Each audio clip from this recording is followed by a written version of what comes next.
Tanim tayo ng rambutan nung nakaraang linggo. Lagyan natin sa tissue ang buto, tapos lagyan natin ng tubig.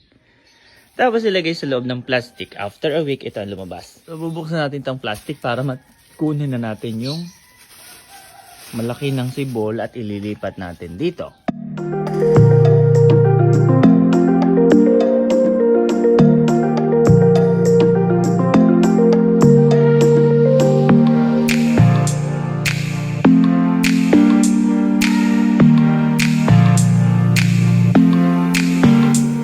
Isa pa.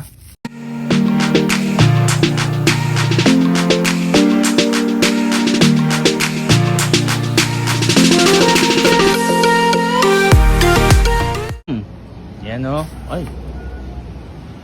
Yan o. Maglalagay na tayo ng lupa.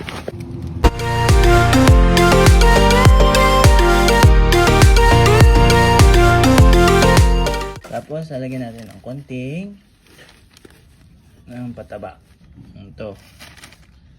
Tapos ilalagay na natin ang sibol, bagong sibol na ito. Ayun na, nakapaglipat na tayo.